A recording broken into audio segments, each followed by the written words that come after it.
The most shocking thing for me was the fact that this referendum did not win in any of the states. Hello everyone, my name is Renato Costa, this is Aussie Law, and today we're doing something different in a different scenario because I'm reflecting and reacting on the Voice Referendum results.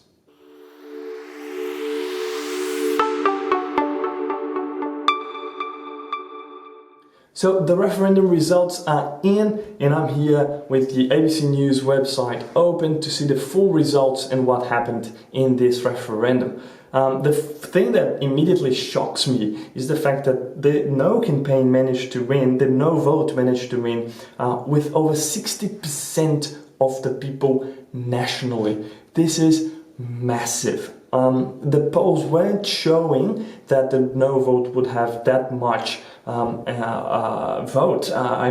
This is quite a lot. 60.3% today at around 75% of the votes counted. But this is not even the most shocking thing for me.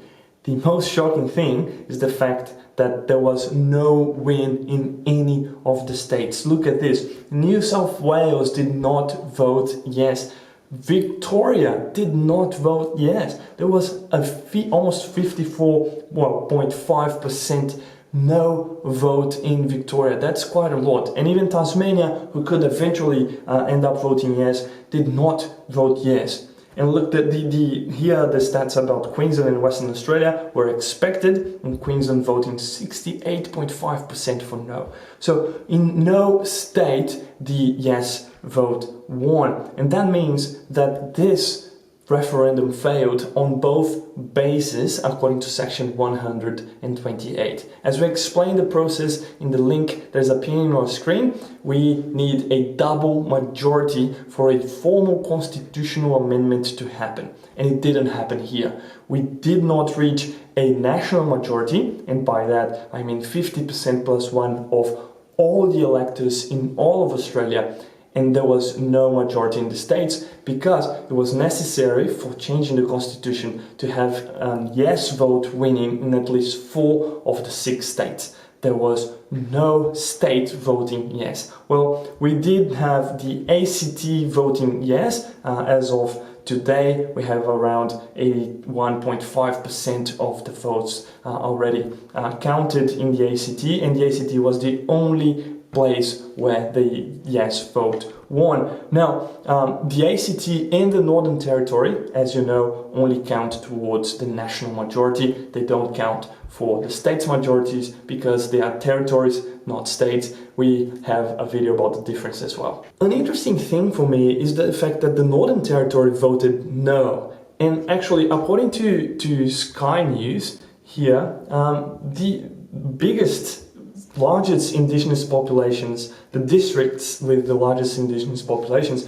they actually ended up voting no. From the 5 seats, they all voted no. And look, including here, the seat where the Uluru Springs is. And you can see here how it's tracking. At the moment, there is almost 58% of no voting there. These are the seats with the biggest Indigenous populations, according to Sky News, and these are the respective votes that you can see there on your screen. I mean, this is a lot of no's, and this does raise the question of how the Aboriginal people voted. I think this is important. I think it is really important for us in the future to know how they voted, because the referendum ultimately was about them, and having this opportunity to know the stats about Aboriginal voting will be quite important moving forward. Not only in terms of the voice itself and the models of Indigenous recognition, but even to see about certain claims that existed before. The Yes campaign said that about 80% of the Aboriginal people would be voting yes, and it would be interesting to see if that is true or not. If we turn here to the seats and how they voted, you can see that obviously there's a victory for no in most of the seats, but in important Labour seats, they were also voting no. And so it's interesting to see that it seems like that pre-poll understanding that maybe around 40% of Labour voters would be voting no seemed to be true, because even in most seats that are held by the Labour government, they managed to vote no, and in some of them actually quite a narrow majority for the yes vote, as you can see here. Now if I go back to the ABC News website, and actually I found Anthony Green's tweet about the pre-polling, and that was quite interesting because early voting was the biggest one ever. That means the more people voted before the actual referendum day than ever before. Look, almost 47 or 46.5% of the electors voted before the day. This means that campaigning and the political atmosphere around it, well, this changes a lot, I think, in terms of moving forward as well, on how to campaign, on the arguments that need to be presented beforehand, etc. Look at this, 35% almost voted at the polling booths and 12% postal voting. So there was an increase here from the other years. And if we compare with the federal elections in terms of pre-polling and early voting, you can see there that the referendum just basically a year after, it was higher, way higher than the pre-voting in the elections. So ultimately what we have here is an absolute majority voting no, a big victory for the no, and that means that there won't be a formal constitutional change happening in Australia, not today and probably not for the next few years. This brings the number to 8 successful referendum out of 45. This makes of the Australian Constitution one of the hardest constitutions to change historically and statistically, and I'll show you again here a stat about that. It makes of the Australian Constitution one of the hardest, the 3rd hardest constitution to change. Look at this. Australia is compared with Switzerland, the United States and Venezuela. The number of times and the words that have been changed in the Constitution. Now, we don't have information about turnout yet, or there are a number of invalid votes that have been cast. These are also important numbers, I think, especially because in Australia there's compulsory voting, and so people do show up, and as I said in the video that is appearing on your screen, compulsory voting usually means higher number of turnout. That means a lot of people should be showing up to vote, and that would range about 85%, 80 to 85%, reaching even 90 or even more percent of the electors actually casting a vote, and that's pretty high.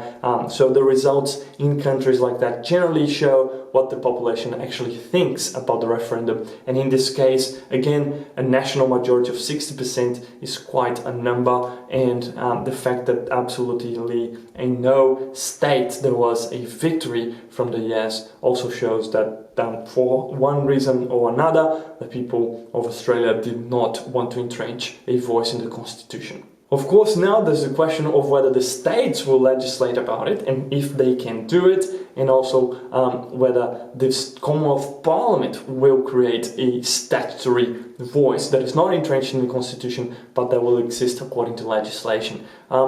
I don't think this will be coming very soon, but maybe in the next few years we'll be seeing some movements about that. Now, to finish up on a positive note, I do want to say something about the speech of Albanese when he conceded victory to the No campaign. He said there was time now to unite the nation, and I think that's very, very important. Moving forward, there is a need to forget about if you voted yes or no, and to become aware that there are some other ways forward. And I think Albanese said that when he said that we have to think of a new way forward. Of course, I also think he downplayed a bit his defeat. This was a massive defeat for his government, but nonetheless, I think he adopted a conciliatory tone, and I think that was important. So like the emu and the kangaroo, Australia keeps on moving forward, and I hope that you enjoyed the videos that I did about the voice.